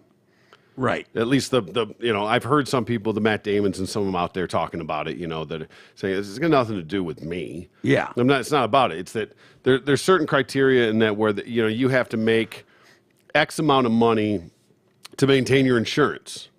Well, it's a gig, you know what I mean? These aren't 40-hour-a-week jobs. These Right. are gigs, know? And it's not just the actors or the writers. You talk about all of the people working on the sets. Oh, the best grip, the grip and the fucking best boy. Exactly. I mean, what do we do with them? But all the set designers. I mean, like for every one actor, Yeah, there's there's 50 1,000. other people on that work on that job. Yeah. And those are the people that are getting screwed in this because it's not really their contracts that are up, right? They're not. It's not the writers that are up. It's whether or not they're in that same union. I don't think they are because they're more of like. Are they SAG-AFTRA? No, because that's the actors. Right. And so I think writers can be in SAG, and Right. that's more performers. Yeah. Yes, but what I'm talking about is all of the other people. They're not in that union. They're in their own separate union of fucking. Right.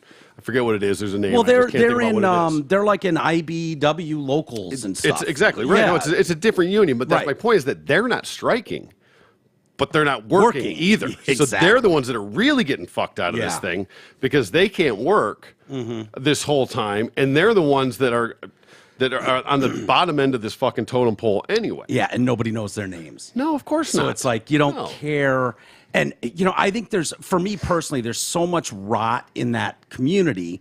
No offense to anyone working in it. I love some of the work you do, but I think you think so much of yourselves that it rubs a lot of people the wrong way. And those actors, whether, they speak on behalf of your industry a lot and they don't shut the fuck up and they shame everybody else.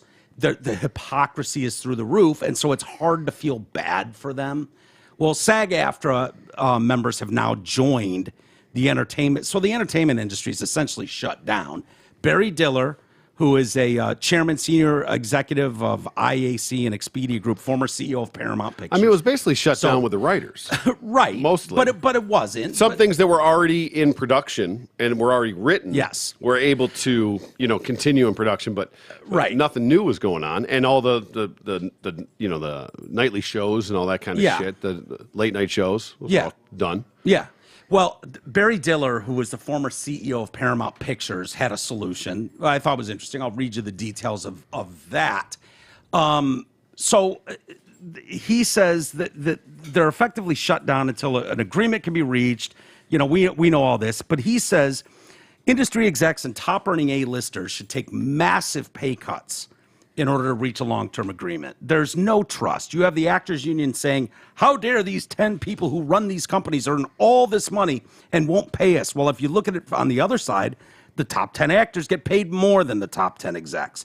I'm not saying either is right. Actually, everybody's probably overpaid at the top end. The one idea I had is to say, as a good faith measure, both the executives and the most paid actors should take a 25% pay cut to try and narrow the difference between those who get highly paid and those who don't. Diller said also said there would be devastating effects, and this is kind of what you're talking about. The thing you don't think about, and it's not just the best boy and grip and all that shit. It's you got to think about how many people go into painting a set design and set building. Like when they scroll and it goes almost as long as the movie. Exactly. There's a reason for that. All of those people are making pennies on the dollar, in a lot of cases. He said there will be devastating effects if an agreement wasn't reached by September 1. Now that the actors have joined the strike, TV and movie productions are completely shut down. Failing to reach an agreement quickly would have long-lasting effects. What will happen is, if in fact it doesn't get settled until Christmas or so, then next year there's not going to be many programs for anybody to watch. I was like, boo-hoo at that statement. I was like, I like watching your old shit anyways. All the stuff you seem to be producing nowadays is so much of it seems like woke garbage that I'll go watch Breaking Bad again, but a couple years before all this nonsense started. Yep. So that was my first thought. But he brings a good point up here. And again, it's kind of like you were saying. So you're going to see subscriptions get pulled, which is going to reduce the revenue of all these movie companies, TV companies, the result of which is that there will be no programs, and at just the time strike is settled that you want to get back up, there won't be enough money. So this will actually have devastating effects. There'll be a huge lag. Yes. Because it's a machine that just keeps churning out content. And this is going to be a huge gap. Yeah. In this, and the longer it goes, the bigger the gap is going to be, and the longer it's going to take too. So there's going to be this huge void. He says the truth is Hollywood is a huge business domestically and for world export. These conditions will potentially produce an absolute collapse of an entire industry. Yeah, well, it probably needs to be torn down and rebuilt on some level. I know. A lot of things are, and I'm in a union. I'm not a huge union guy. Yeah, there's they definitely do some good for you. There's though. definitely positives and negatives to it. I'm never bashing him, but I'm not super pro union. It's just the best situation for me. Yeah. Right. So that's why I'm there. Sure. But the So what we're watching now on all these streaming programs, these are already stuff that was produced a year ago. Yeah, exactly. So Some of the we stuff haven't is even years seen. there's going to be a backlog. We haven't seen the fallout yet, where it's like next. And you won't, because a lot of stuff is still. I mean, until just now that the actors have gone on strike, they've still been able to work. I mean, as long as scripts were written and things were good, like they could still be in production and putting things on. There's some big movie that's just coming out. I forget what the hell it's called. Whatever. Yeah. But it was like, oh, thank God they got that done. It's just finished in the can, before this came out. Where you're going to see a real problem, my guess would be, is there's a couple times a year where this stuff really matters when you're talking about media, entertainment, whether it's radio, television. Movies have their time. 4th of July is big, blockbuster. Christmas, Thanksgiving. When you talk about fall book ratings or May sweeps, right? Yeah. So we're in this weird summer time. People aren't listening to podcasts as much in the summer as they do when they're going on their 9 to 5 usual schedule. They're taking kids to camps. They're off doing summer shit, vacationing around the world. So when you talk about the fall book, May sweeps, spring book, they base all their ad rates on fall numbers, TV numbers, what they're going to pick up for next season going forward. Yeah. If they don't have new programs coming out in September, I don't know what that means for them, but it's not good. I mean, it could be. Advertisers drop. Like you're talking about. I don't expect this to go that long, right? I think the writers' strike, and I'm speaking completely out of school on this. I have no intelligent we should information probably call whatsoever. Newberg at some point and ask him. He may or may not even be able to speak on it. I mean, I guess off here. I mean, I don't know what their official stance is. Well, it'd be nice to know how it started, what the end game is, and he could give us that. I mean, I have some of the details on what it's about and what they're going for. But I think when it was just the writers, what do you guess? Money. Well, ultimately, but it's long term, and I mean, they have a point on some level. A lot of it's the AI shit coming on. It's their insurance. It's the how the industry's changed. This contractor, basically, they haven't been on strike since like the 80s or 60s or whatever the hell it was, 70s or 80s or something like that last time that this happened. Yeah, the writer's strike? Yeah, well, I mean, they were both on strike at the same time. Oh, okay. They had little things here and there. Yeah. But how the industry's changed and the streaming and how the revenues work on streaming and all this stuff, because it's not the same. Yeah. And just revamping the system. The system needs to be revamped because the system has changed. So the rules have to change with it. So... And the people at the top have continued to get richer and richer. They don't want to give it up. Yeah. I get it. Yeah, it's just I'm like not saying, and I'm not saying in the real world. I'm not saying who's right or wrong in this thing. And all I'm saying, I don't really give a shit. But I forgot what the hell I was going to say now. That's all right. There was a long-term point of that, but of what? Yeah, I don't know. Maybe we should. Maybe we'll try to get Newberg on tomorrow and even just talk to him for 20 minutes, Sure, 15 minutes. And Yeah, I'll just reach out to him, see if he wants to. get some nuts and bolts If he about. wants to talk about it. And who knows? Yeah. Maybe he's talking about it on his show. Like, fuck you guys. Listen to my show. Yeah, right. No, he'd still come on. Anyways, why don't we do? I got some Ask T-Roys. I didn't get just shit as far as stories. We're gonna have a lot for exclusive content for our Perfect. Patreon members. Good. This week, You 'cause lucky bastards. I have a ton of shit here we never got to. Sorry, my Yeah, I stories know. went long. Yeah, we just babbled. Yeah, that's fine. People We've don't been give a off for shit a week. what's going on in the news. They care about what's going on in our lives, Exactly. Good call. Look at all these stories I have, though. man. Yeah, it seems like a normal day. All right, and dude, people are piling up the Ask T-Roys. Oh boy, I bet. Dear Wow, T-Roy, we've been on vacation. These are all. These are actual listener Yeah. fucking They all are, boy. but Oh, yes, geez. these especially. So, to Mike Walters. Subject: Ask T-Roy. All right. This is from Okay. Henry. Will I get pregnant if he ejaculated in me? Well, me and my boyfriend decided to have sex at my house since my parents are away. We were doing foreplay for a good 15 minutes. I was giving head while he was lying down with his eyes closed. Then all of a sudden, my 6.5 foot tall, 290-pound Great Dane came over and stuck his panus in my vagine from behind. It was one of the worst experiences ever. My Great Dane started humping me, and I was just yelling. My boyfriend was just sitting there, shocked. He tried to move the dog, but the dog would not budge. Suddenly, I felt a sticky, warm fluid in my vagine. My Great Dane finally came, and I realized he just finished breeding with me. I sat there shocked and crying. My boyfriend just hugged me. I was so disgusted. I think I may be pregnant. I'm so scared. What if my babies have dog heads? This was a real post. Someone obviously cut and paste this for an Ask T-Roy. Right. Well, this is my concern. Do you think there's any? We'll get to that in a minute. Yeah. My concern is that people just start doing absurd shit, and like I'm supposed That's to actually. fine. Well, then you answer their question. Okay. Yeah, I don't want to. Well, I'll just weed them out if they start doing that. If they get to absurd levels. But Anyway, this is the first one. All I'm going to say. Do you think it's possible, on its face, this story, that this could have been a legitimate Facebook post that someone made? And if you're talking about a 15, 16-year-old girl... I'm going to... Okay, yes. I'm going to say that, is this scenario on some level possible? I'll say yes. Yeah. Okay? You've taken the dog's fucking tongue to the ass. So I you did. know firsthand... Ball bag. Ball bag, whatever. Yeah. Anyway, so the scenario's there. It's open. It's ready to go. You're jumps talking on it about goes. Yeah, That the dog was Beth fucking and I, ready to and, go. yeah, the dog jumped up behind me and stuck its nose in my ball bag. Yeah, exactly. From So behind. it's possible that this were to have happened. Yeah. Now, unless the dog got one fucking thrust and blew his load, which is possible. Which is very possible. We've seen monkeys do that. We've seen I mean, dogs if do he was that. down there prepping, fluffing, getting ready for his fucking moment, and then you are. I don't think they do that. I've seen the dogs lick their fucking shit. They can Yeah, definitely that's fucking true. light the rocket. Yeah. And then you arched up just in the perfect way that the fucking taco was open for business and jumped in there and threw a load. Possible. Yeah. Highly unlikely. All I'm going to say is if there was in any form that dog came inside you, Yeah.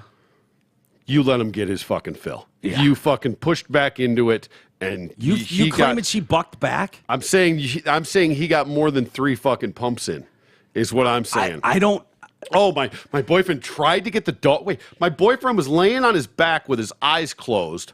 I'm guessing on my hands and knees between his leg, ass up. Is how I'm picturing this situation. 100%. Great Dane standing at the edge of the bed going, Like, I've been yeah. looking at that for fucking years. I've been trying to get fucking in there. It's right at me. I need that. I can smell Bullseye. it. I could just smell Yeah. it. I'm ready. All that. So then the dog jumps up. So you tell me, first of all, Drop and roll. drop and roll. Yeah. Drop and roll. Yep. Right? Like, if there was a beep boop and he got in there, Yeah, like Izzy's nose on my bag from behind. props to the fucking Great Dane. Yeah. Right? Well done, sir. Way If to he fucking got in come there, in. Because, yeah. I mean, I've been ready to go, and I've bounced around the walls a few times. Like, it's not easy just going first fucking shot. Yeah, I right? agree. Especially, it's not like doesn't sound like she's all that warmed up. I mean, she's probably primed, but she's just blowing the guy. She's not already But like that she's not in lipstick game tube, shape. that Great Dane doesn't give a shit. He'll just plow through that. Well, he'll just bust in. Listen, I'm just saying it. You still got to at least knock a little. You don't just get to kick the door in generally. Yeah. I'm saying Hold if he on a got second. to if he got to that dog coming, you let him. By the way, I was just thinking about something here. I understand Great Danes are big. And I don't know if Maurice's got a story like this. Her She Great said the Danes dog did is this. 6'5". 6'5", 290. Okay. Yeah. Okay.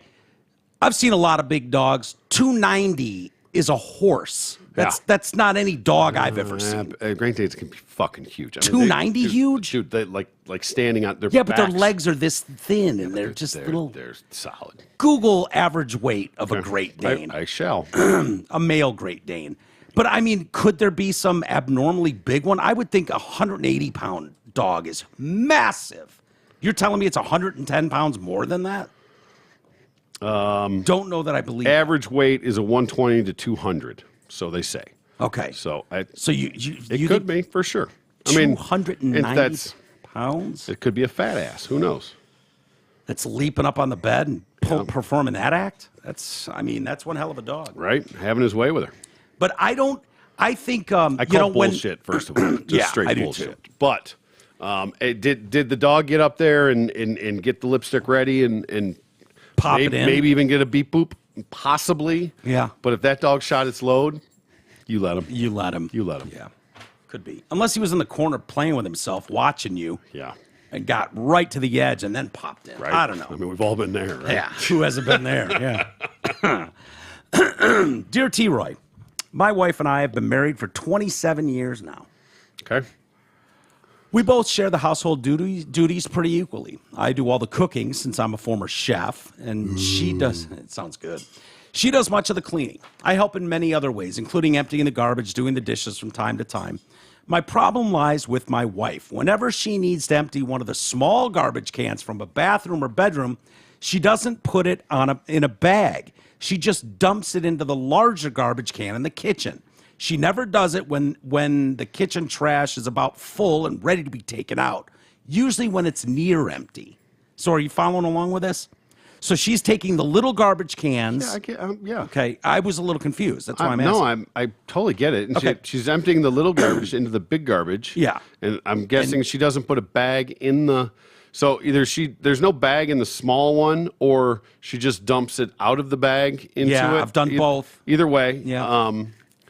I still don't see an issue, but go ahead. I have told her numerous times over the years to stop doing that. And to dump it into a small plastic grocery bag and not the garbage, so we don't have to empty the trash twice. What is in your small bathroom garbage that when it goes into the almost empty big garbage can, it immediately has to go out? Are you one of those Middle Eastern people that just wipes your shit and puts it in the garbage and doesn't flush it? Maybe it's one of those chicks that just Throws the tampons up in there? Use tampons. Maybe. I don't know. Maybe one of them smokes in the bedroom. Maybe and just 27 dumps years, she might not be fucking bleeding anymore. It's coming to the point that she now says I treat her like a child when I talk to her about it yet again. Short of laying hands on her in a bad way, what should I do? Should I ban her from touching any garbage cans in the house? Any ideas are appreciated. Signed, filled to the brim. Hey, Phil. Fuck, what are you doing, dude? Yeah. She's emptying the fucking garbage.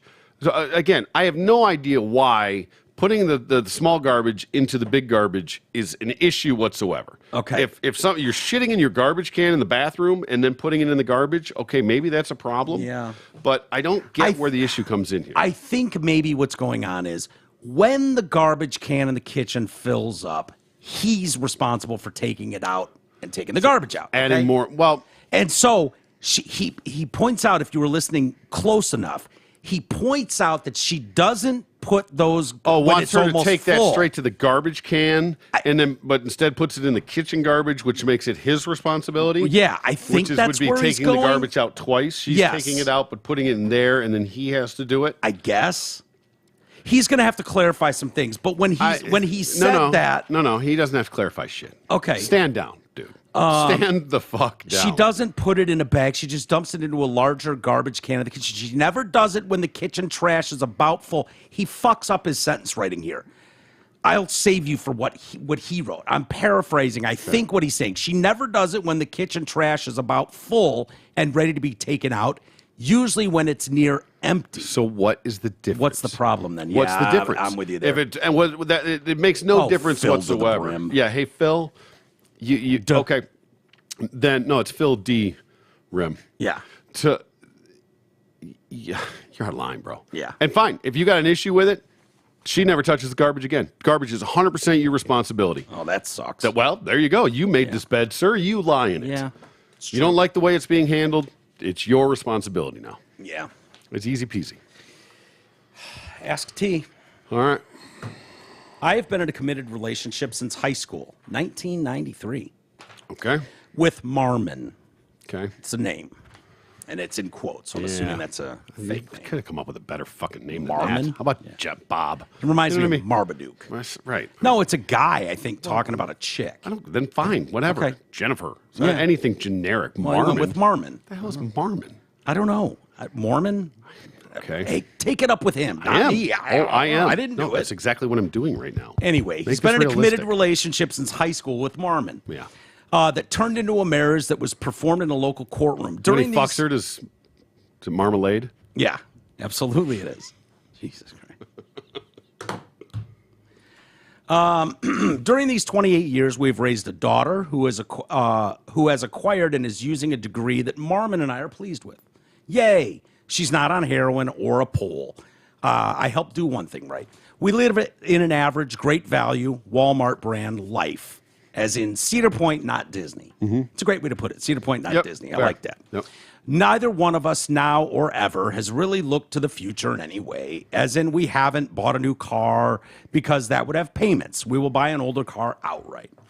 I have been a smoker for 30 years. I have been a daily drinker, drunk for 22 years. I am obese, tall, and I have high blood pressure, none of which are under medical supervision, like a real man.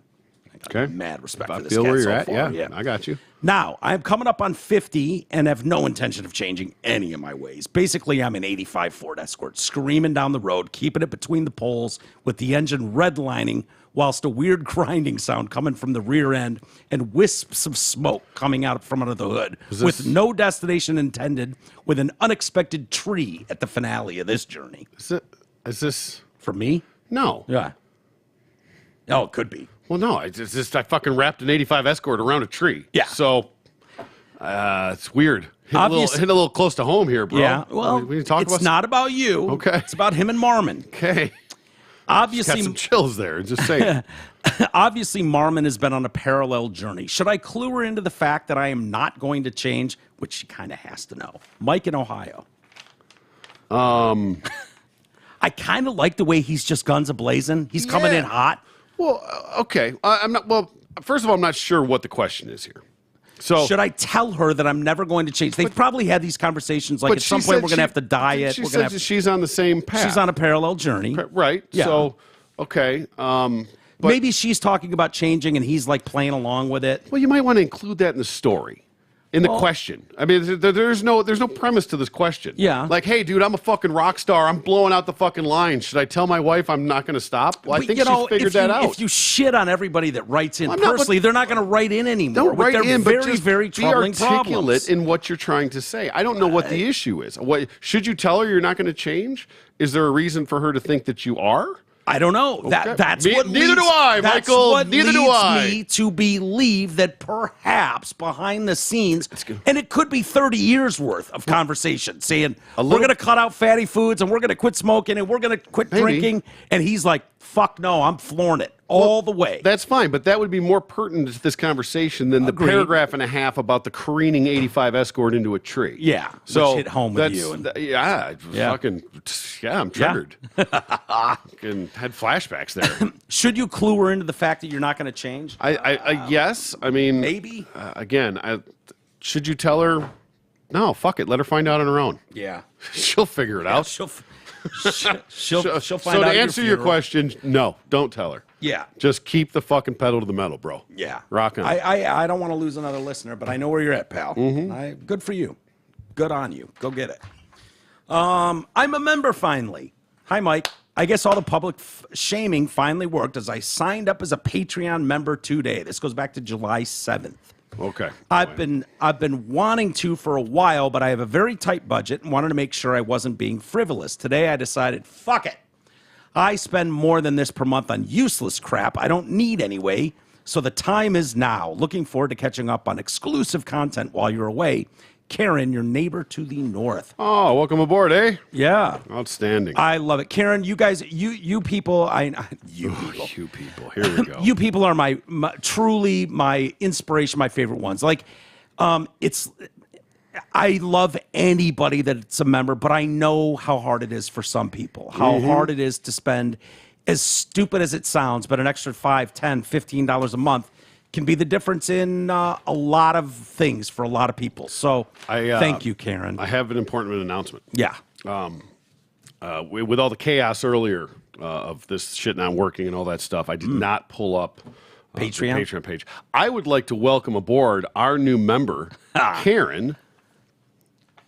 Are we supposed to say last name? I don't know. I don't remember the rules anymore. The name's on here. Karen Logan. Fucking welcome. Yeah. Yeah. I love Karen. I would like to know how you feel about your name these days. It's a tough one. It is. Karen, why would you do that, Karen? Yeah, being a That's all I Karen would think be about. tough. Yeah. Oh, Goodfellas. Or not Goodfellas. Yeah, Goodfellas. Yeah. Karen's Karen, yeah. why would you do Is that? that Ray Liotta's wife? Yes. That's not, is that the wife or is that the fucking bitch that... I think I think that's the other chick. It's not his wife. no, Karen is when he's bitching at his wife. I think his Yeah, wife yeah. is Karen. That was the other chick that was like doing this. When she starts going nuts with the cop. I've dated girls that could have been that girl. I've dated girls that are that girl. Yeah, right. And it's like, oh my god, Yeah, you'd want to beat the shit out of her in front of a cop. for sure. Kill her restraint. Karen, God bless you. God Welcome bless aboard. you. Thank you for coming on board. And we certainly We'll do the appreciate math it. on that Canadian to U.S. exchange. It's always funny because it's like they It's just weird. recently This- gave X amount of money, and I'm like, There's what like fucking? there's random change on. The Yeah, internet. there's random change. I'm like, is someone fucking with us right now, or what are we doing? But it's usually a Canadian listener, and they're doing the exchange. Yeah, if you want to give like $4.20 a month, I Yeah. get it. But that's like, I got it. Yeah. Thanked. Hello, Mike and Troy. I'm a week or so behind on my TDC shows. I have returned from my California trip. Okay, so this is the guy that I gave. He was going to Northern California. He was asking me some good places to go, and I gave him a whole list of shit that I thought would be cool. Was I here for that show? No. I emailed him. Oh. He emailed me. Okay, fantastic. But I thought I read that email on the show, but never mind. It doesn't I matter. zone out on that part. So I just figured that out. I've returned from my California trip. Gotcha. Thanks again, Mike, for your recommendation. San Francisco's a beautiful city. Loved Sausalito, and we walked across the Golden Gate Bridge. What an experience. Anyways, what a funny surprise to be listening at work and be thanked for a second time for being a Patreon member. God bless. Hope that puts to bed any controversy about the matter. Thanks again for making my night shift at Ford go by so much easier. Keep up the great work, Matt B. I ain't thanking him again. Nope, that's it. Matt is not I going to. need something thank where you, I can, Matt. But where I can just check them off as we go here. But I'm pretty good now. I know Yeah. where we're at. We're caught up. And, well, don't thank Matt B again because fuck No. that. He's already gotten 2 thank yous. Yeah, He in doesn't fact, need a third. I rescind the last one. Ooh, that seems a bit harsh. Hey, he Consider didn't it deserve rescinded. it. He didn't earn it. Consider it rescinded. Facebook again. Mike Walters just tried to send another one, and it didn't go. So I'm assuming he's talking about a Facebook friend request to me. Okay. It's cool though if you would rather not. I am quite private myself, being half-Finnish introvert, but I do not abuse my Facebook friendships. But I do share a lot of stuff. Have a nice day and a good 4th, Steve, I would absolutely. Anybody.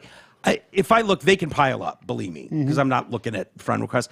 There's so many that it's like that chick's way too hot to actually want to be my friend. So I know that's fake and bullshit. Some of them are obvious, like, oh, join my page and see video of me fingering myself. And you're like, yeah, fuck you, not real. Except. And then we're in this weird thing where half of our friends, it seems like, are getting hacked. That's another huge one of that, in all honesty. Right. Exactly. Well, Eric Fady is a prime example of this. yep. Apparently, Darren McCarty just got fucking hacked. Yeah. So heads up, if anything comes your way from him, people get all excited, like, what, Darren McCarty? Oh, Darren McCarty. Send me a message. Yeah. Click. Virus. Yeah, and that's going on with Darren. It's going on with Eric right now. Eric, it's so bad with Eric's. He reached out to me while I was in Arizona. You listening? Reached out to you when you were in Arizona. You were Googling off and fucking Bogey La play La with the Land. ball. I'm listening. What are these reached out to you when he was in clowns Arizona? doing down here? They're not. They're over there. It's fine. They were both at my feet a minute ago, licking my toes. Now he's and over there shit. playing the ball. He's being adorable. I was just checking it out. Bogues. Oh, if that was Cece, And he'd be like, look at my Look at the girl. baby. Right, Oh, Bogues, exactly. get out of their way. I can't see. Yeah, Cece. see? No, anyway, he reached out to me while I was in Arizona and was like, Who? Eric I'm Fady. kidding. Fuck off. And he was like, dude, is there any way you can say something on your show? He's like, it's fucking up everything, blah, blah. And I'm like, sorry, bro. I'm in Arizona. I can't. I'll say something when I get home. What I don't understand is he made a different one with a different spelling. Yeah. Was like, why, like, do like the real Big E or the real Eric Fay or so, you know what I mean? Yeah, Like, why misspell your something- own name? Exactly. It makes it look even more fucked up. I don't understand what that means anyway. So what is this? The fake Eric Fady is just running around begging people for $300 and he'll give them $350 the next day? Basically. I that- wonder who that could be. Huh? What? It's the ex. Oh. Yeah, her. That went right over my head. womp. So, yeah, I mean, unless there's yes, you have to more be careful. to it. But the difference of that is that those are people, if I'm already friends with someone and I get a friend request, I'm like, yeah, nope. Yeah. Or I'll go back and I'll be like double. I've gotten to the point now where in the beginning I was like, oh, I thought we were already friends and just Yes. accept it I've been automatically, right? Now I'll go back and check and be like, oh, we're already friends. You Yeah. know, I see how this is. So, yeah. Well, I'm onto that one now too, just like you are, for the same reason where it's like, wait a minute, I've seen that guy's name 1,000 times. But then back in the day, I used to just be like, well, maybe he got kicked off Facebook Yeah. and lost everything. And got mad at something I said, unfriended me, and then you refriend me back. Yeah, exactly. So it's a little confusing. Sure. But so there's a lot of people, and if I see that we have no mutual friends or one random mutual friend and Yep. it's an idiot, Yeah. sometimes then I'm a little squeamish Yeah, about. if we don't have if we're not at least a 6 mutual, Yeah. I generally won't do it. Right. I shouldn't say that. I will. More than likely, it's at least a 3 mutual because it'll be you, Eric, and like Newberg. Right. Right. Like okay, so that's it. At least it gives me an idea what's going Where it's on, coming where they're from. coming from. You know. Yeah. I don't accept them all. I've explained myself. I'm not. Yeah. Gonna keep going, but. No, I that's accepted kind of where yours, though, buddy. I am. But if send me a friend request, and A I'll, third time, yeah. Go ahead. yeah, or tell me what the full name is, Troy. If you tell me what his full name is, I'll look for it and I'll accept it. I'm not excluding anybody. I don't mind if listeners are friends with me, and I don't block anybody. I don't kick anybody out. Nope. I don't. But I don't want to get a fucking virus either, or I'm not gonna. Sure. Accept the friend request, some whore that I know, or some chick that's way too hot for me. Like shit like that. Yeah. Your boy James wrote in about Ed. Ed is, Oh boy. yeah. I'm assuming this is Graybo. Ed is not only a libtard, he is transgendered himself. All right. That's the entire. Thanks, Yep, James. that's the whole thing. Thank you, James. That's a perfect way to go out for today, T. Fair enough. I'm like getting it. hungries. Yeah, let's go. Aren't eat. you hungries? Yeah, I'm always. All right, let's call it a day there. Thanks everybody for joining us. We'll how about this? We'll do more news tomorrow. We'll try to catch everybody up gives on a the shit world. what's But going on in the world. That was fun. That was fun talking about all the other stuff. Welcome back. Yeah, thank you, buddy. It's good to be back. It's good to see you. It's good to see the babies. Look at these. I like when they're both down here. Actually. They've been great. Yeah. Yeah. So well behaved. Hi, Bugs. Hold on, let me see. Oh, I can't. No, that camera's off. I can't. I was going to put them on the camera there. Oh, that would have been great. Yeah, I can't turn that one on yet. Yeah. All right. We'll see everybody tomorrow. Hopefully, you'll join us then.